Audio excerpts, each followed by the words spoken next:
Hello. Part three, and the final part of the story at Borneo. Mary and I have now spent about a week marching through the jungles of central Borneo and seeing some of the natural wonders that this place can offer.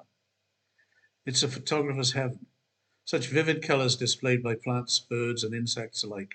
But no photo can convey the constant background of noise. Insects and birds call each other in a range of cries, shrill and soft, high and low, continuous and staccato. But let's pause for a moment and consider the plight of the soldiers who were serving here in World War II and during the Malay emergency.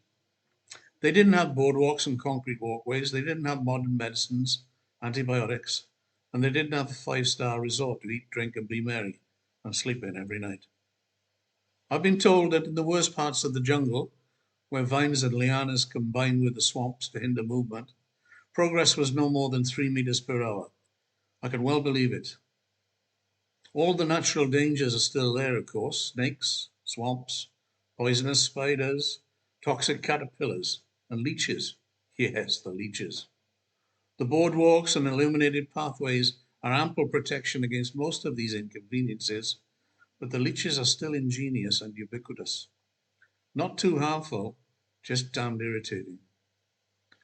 On the other side of the coin, there are some treasured moments to enjoy.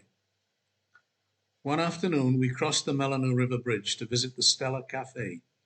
I can recommend it. In the middle of the jungle, a cafe just as you would find in the suburbs of Brisbane.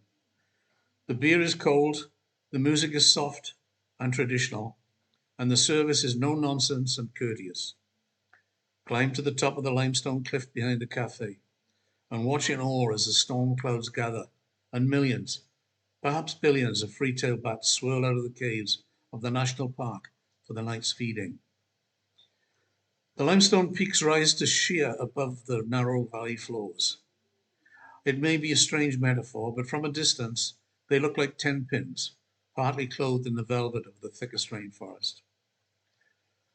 Then walk back down the hill and treat yourself to a cold tiger beer at the Stella Cafe.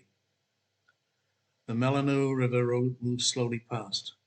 Swallows dip in for an evening drink, and homeward bound canoes drift by. We are looking across the bridge at the Royal Mulu Resort, where the beer is just as cold but twice the price. The food at the resort is very good and the rooms are most acceptable, but it's all rather expensive and Western. However much they try to recreate the Borneo traditions with their tribal dances and half-naked warrior welcomes, it seems a bit contrived, which is exactly what it is.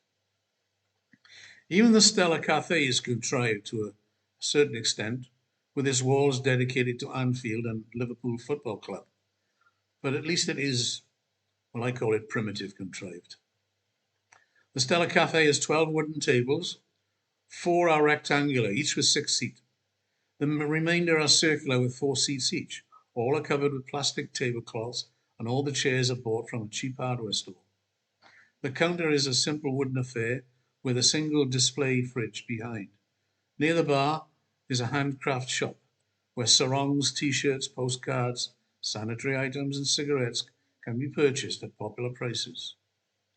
The veranda hangs over the Melanu River, and a man works on an array of suspended nylon lines, creating a fishing net. He speaks no English, but offers an engaging, toothless smile. A little boy dressed in camouflage runs into the cafe at high speed and squeals as he passes through doors and around corners. The sound he makes reminds me of a dole-nutting hoon on a Mackay Thursday evening. It's been a wonderful experience visiting this remote and beautiful country with its bewildering array of plants and animals. I enjoyed the bats, the birds, the insects, even the leeches were interesting. But I didn't see any orangutan. I suppose I'll have to return one day. Let's hope so.